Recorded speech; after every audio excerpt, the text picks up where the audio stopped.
Bamananw ko kuma fɔlen kɔrɔ tɔ ko o ye dalama ye. Aw ɲɛ bɛ ni so dagabana minnu na, tunga lafiya de ni so dagabana ye ni k'a jɔ an ka tunganage minnu sigilen bɛ jamana kɔ kan ni olu ye danaya ta k'a da tunga lafiya kan. Nin so in kelen-kelenna bɛɛ lajɛlen bɛ jalakɔrɔbugukaw olu de fɛ yen nɔ. E maa min bɛ yen nɔ k'i b'a fɛ ni ka terrain sa tunga lafiya maaw bolo, o ka nɔgɔ. Terrain bɛ tunga lafiya maaw bolo Banankɔrɔnikaw fɛ yen nɔ min n'u bɛna kɛ cité hectare 3 o de sanfɛ. Terrain kelen-kelenna bɛɛ lajɛlen ye titre foncier de ye wa 15/20 o de don. Sɛbɛnwari 4,400,000 ani 100,000 i bɛ se k'a sara dɔɔni kalo 12 kɔnɔna la i bɛ euro wari 573 ni ka o bɔ walima kalo 18 i b'a sara dɔɔni euro wari 382 i bɛ o bɔ o bɛ bɛn kalo 18 ma a dɔgɔdɔgɔnin saralen kɔfɛ terrain ale bɛ k'i ta ye ne maa min y'a dɔn k'a fɔ ko sɛbɛnwari 4,400,000 ani 100,000 bɛ i bolo yɔrɔnin kelen i bɛ se ka i ka wari sara terrain ale bɛ k'i ta ye aw maa minnu fana bɛ yen nɔ k'a fɔ aw tɔgɔla terrain bɛ aw bolo terrain ninnu papier ye titre foncier walima permis d'occuper de don i b'a ta k'a di tunga lafiya maaw ma i n'a fɔ aw ɲɛ bɛ ja minnu na cogo min na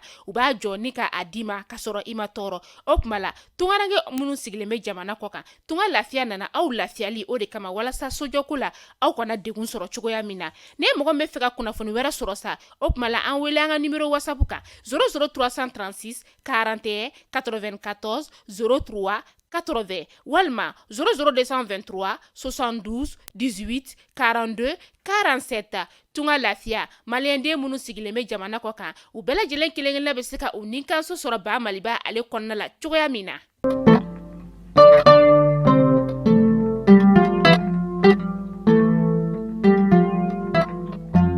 Joué kalo tile 11 ye san 2023 an bɛ aw bɛɛ lajɛlen fo aw ka wagati o cogoya la ni wagati na an bɛ foli belebeleba ta ni k'a di italiyɛnw ma olu bɛ an lajɛ sanga a n'a ka wagati foli yɛrɛ fɛnɛ kɔnɔna la sa an bɛ foli ni ka o lase Modibo Sisoko ale b'an lajɛ Gabon Libreville aw maa minnu bɛ yen nɔ ne bɛ fɛ aw ka jamana ka foli kɛ an b'a dɔn k'a fɔ k'aw bɛ k'an suit jamana minnu na aw b'aw ka foli kan ni ka a bila an ka commentaire la ni Ala sɔnna ma a kɔnɔna la an bɛ aw ka foliw ni ka olu kɛ ka sababuya kɛ an ka tunganagew foli belebeleba an b'a lase aw de ma sanga a n'a ka wagati kunnafoni ale waati selen ni a y'o bisimila.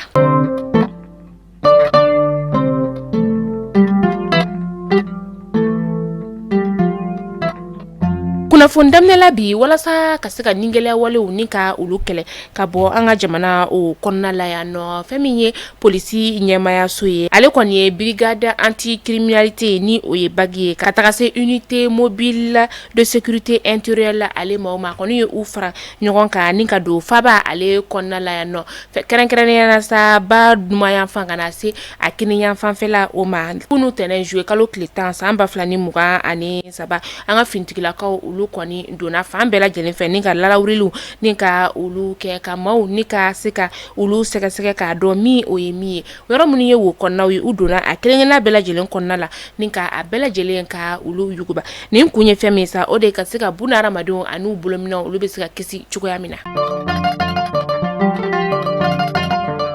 Denmisɛn bayirika caman de bɛ yen nɔ diɲɛ seleke naani o kɔnɔna la minnu ni u kɔni bɛ jaso ka tila tuguni ni ka ningɛlɛya wale ka o k'u la kɔrɔgɛrɛn diinɛ tigilamaw fɛ ni u ma sɔn u labatoli o ma fɛn min ye ONU ale ka sɛbɛnfura o bɔlen marisi kalo tile 30 tɛmɛnen ONU secrétaire général ni o ye Antonio Guterres ale y'a yira k'a fɔ ko fɛn min ye an ka jamana o kɔnɔna la nɔ denmisɛn 135 de bɛ yen nɔ ka taa se 68 ma minnu ni olu kɔni bɛ kɔrɔgɛrɛn diinɛ tigilamaw olu dɛmɛ u ka kɛlɛ o kɔnɔna la sibiri avril kalo tile 22 o tɛmɛnen na Mopti marabolo la kɛrɛnkɛrɛnna sa Sevare bingani wale min ni ale kɛra yen nɔ fɛn min ye état major général des armées ni o ye général Umaru Jara ye ale y'a yira k'a fɔ ko denmisɛn fitinin minnu n'olu si bɛ t'i jɔ 110 ka taa se 116 ma u ye tɛgɛ da olu kɔni kan wagati min na u ye kɔrɔgɛrɛn diinɛ tigilama dɔw ni ka olu minɛ avril kalo san 2023 tɛmɛnen. Nin wagati na kabi biennale kɔni ale daminɛna Moptikaw ka dugu o kɔnɔna la u bɛ k'a fɔ ko tare ka sababuya kɛ kurantigɛ banbali min n'a tun b'u ka dugu kɔnɔna la o kɔni kurantigɛ banbali o banna an ka jamana ɲɛmaa ni o ye colonel Asimi Goita ye ale kɔni ye a jeniyɔrɔ fin ka sababuya kɛ a ye groupe belebele ni ka o di Moptikaw ma groupe min ni ale yɛrɛ fanga ka bon kosɛbɛ nin kunnafoni in kɔni dira Mopti maire ale fɛ kabi joué kalo tile 5 tɛmɛnen san 2023 Moptikaw olu kɔni bɔra dibi la. Sibiri tɛmɛnen na tasuma ale kɔni donna butigitigi dɔ ka butigi o la Awsakaw olu fɛ yen nɔ. Awsa ale bɛ an sɔngo sigida o la. A yirala k'a fɔ ko butigitigi kɔni ale sɛbɛkɔrɔ joginna a ka butigi kɔnɔ minɛnw olu fana bɛɛ lajɛlen jenina. Seereboloma olu y'a yira k'a fɔ ko taji feere yɔrɔ dɔ o de kɛra sababu ye ni ka tasuma ale minɛ butigitigi ka butigi o la. Butigitigi kɔni ale sɛbɛkɔrɔ joginna u y'a ta ni ka taga n'a ye lapitaliso la walasa a bɛ se ka furakɛ.